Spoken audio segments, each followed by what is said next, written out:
Bismillahirrahmanirrahim. Assalamualaikum warahmatullahi wabarakatuh. Bismillahirrahmanirrahim. Alhamdulillahirabbil alamin.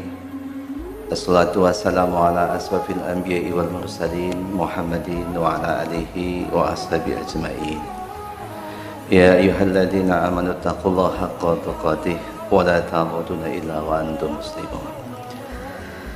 Jamaah sidang salat subuh ingkang satuhu pinaringan rahmat saking Gusti Allah. Pada pagi hari ini saya diminta untuk menyampaikan sedikit kajian tentang apa itu sedekah.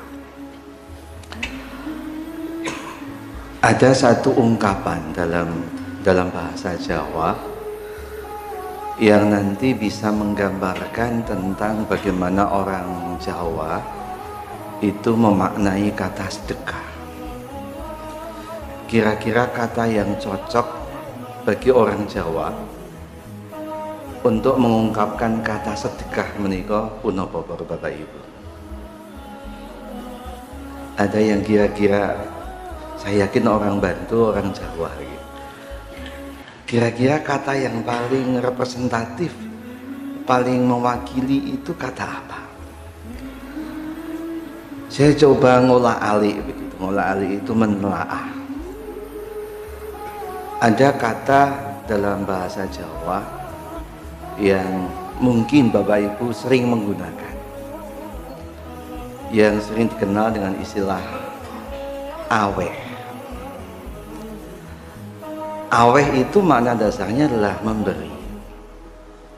Ketika kita melakukan aweh-aweh itu berarti kita melakukan proses pemberian begitu. Uniknya bahasa Jawa ketika mengungkap sebuah diksi mungkin mirip dengan bahasa Jawa, itu mirip dengan bahasa Arab. Ada banyak tasrif, ada banyak perubahan kata yang kemudian memiliki makna yang sangat unik. Jadi kata dasarnya atau konsonannya sama, hanya diubah vokalnya saja, maka kemudian maknanya akan sangat berubah. Kata yang paling dekat, seumpama kita itu mentasrif, mengubah vokal dari kata aweh, kita ubah saja kata vokalnya dengan kata u. Apa yang kemudian terjadi? Kita menemukan kata yang disebut dengan uwuh.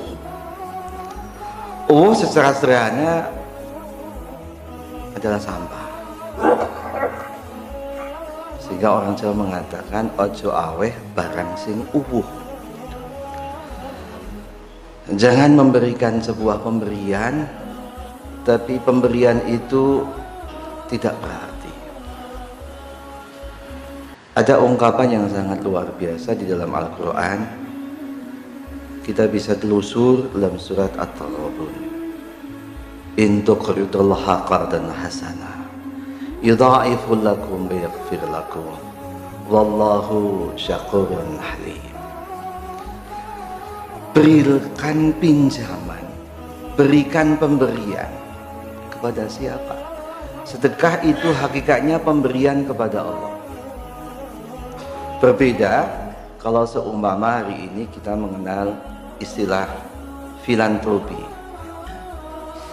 Filantropi itu juga sebuah aktivitas kedermawanan. Kalau hari ini kita mendengar lembaga-lembaga amal, itu dikenal dengan istilah filantropi. Filantropi itu dari kata pilo dan tropi. Pilo itu apa? Cinta yang amat sangat. Tropi itu apa? Kebanggaan, kejayaan, kehormatan. Filantropi itu maknanya sangat didasari oleh semangat humanisme. Pemberian kepada manusia untuk manusia. Tapi dalam Islam tidak. Yang namanya semangat pemberian itu ya pinjaman kepada Allah, meskipun sesungguhnya rizki itu berasal dari Allah. Tapi Allah itu memberikan kesempatan bagi makhluknya untuk memberikan pinjaman. Maka ketika kita memberikan pinjaman kepada Allah, dalam surat Taghabun ini memberikan sebuah diksi yang unik, qardan hasanah. Berikanlah pinjaman yang terbaik. Wong kita mau memberikan pinjaman kepada Allah. Jadi kita tidak bisa pungkiri, kalau sedikit narasi yang disampaikan oleh Gus Baha, siapa yang kira-kira berpotensi memberikan pinjaman terbaik? Kita tidak bisa pungkiri ada ungkapan bahwasanya orang yang berpotensi memberikan pinjaman yang terbaik adalah orang miskin,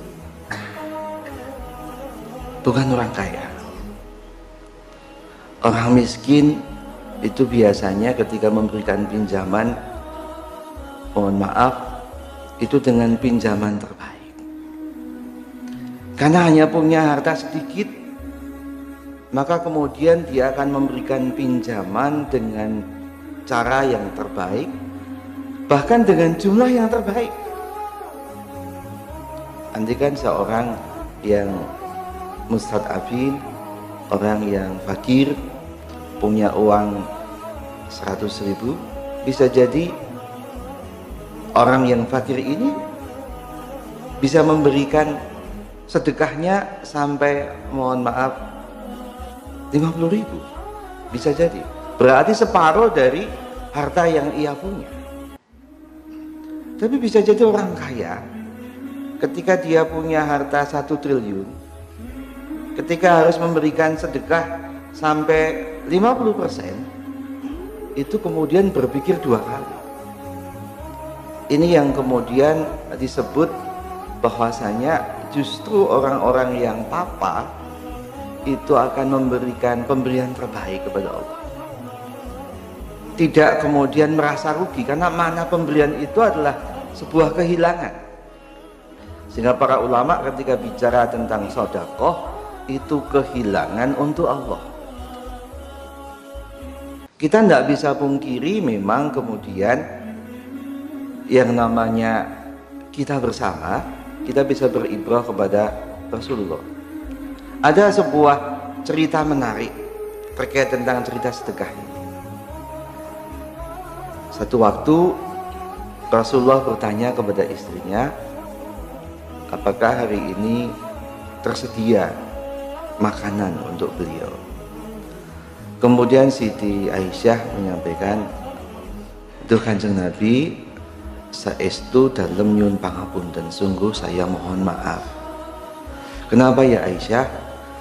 "Tadi saya sudah memberikan jatah makan untuk engkau ya Rasulullah kepada orang yang meminta-minta, sehingga hari ini yang namanya roti untuk makan hari ini tidak ada." Kemudian Rasulullah memberikan komentar terhadap katakanlah ungkapan dari Siti Aisyah. Tidak, justru ketika engkau memberi sesuatu, ketika engkau bersedekah, tidak ada kehilangan. Karena besok kita akan petik, kita akan unduh sebuah amal yang kekal ini. Yang namanya ketika kita bersedekah, amal kita itu kekal. Tapi kalau seumpama kita nafkah, istilahnya nafkah, kita punya harta, kita punya makanan, kemudian kita konsumsi, justru efeknya hanya sementara.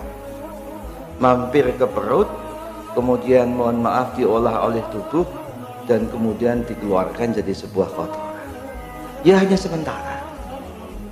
Ini ungkapan dari Rasulullah, bagaimana kemudian Rasulullah itu memberikan sebuah komentar tentang qardan hasanah itu sebuah pemberian yang terbaik, bukan begitu. Karena apa?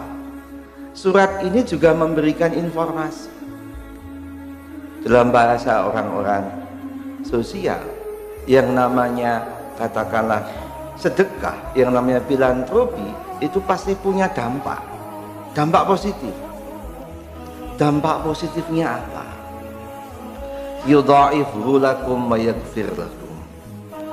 Sungguh Allah sudah memberikan janji kepada kita semua dalam surat At-Taghabun ayat ke-17. Andaikan kita bisa memberikan pemberian terbaik kepada Allah, qardan hasanah, pemberian yang sifatnya aweh-aweh, bukan uwuh-uwuh, maka Allah akan melipat gandakan pemberian kita ini. Kita tidak bisa pungkiri. Tapi jangan sampai, mohon maaf, konteks yudha'ifu lakum ini kemudian kita tidak bertransaksi duniawi. Sehingga mohon maaf, ada the power of giving dari seorang ustadz yang kemudian dikapitalisasi dalam konteks makna duniawi. Enggak, maknanya makna ukhrawi. Kalau makna duniawi itu efek samping, sehingga kemudian timbul banyak masalah. Kalau kemudian yang dimaknai dengan yudha'ifu lakum itu dalam makna duniawi, tidak hanya kita akan dilipat gandakan terhadap pemberian yang kualitas kita itu aweh-aweh, bukan uwuh. Allah memberikan janji wa yaghfir lakum. Sungguh ketika kita bersedia bersedekah yang terbaik, maka Allah akan memberikan ampunan kepada kita bersama. Ini akan bisa menjadi kafarat kita.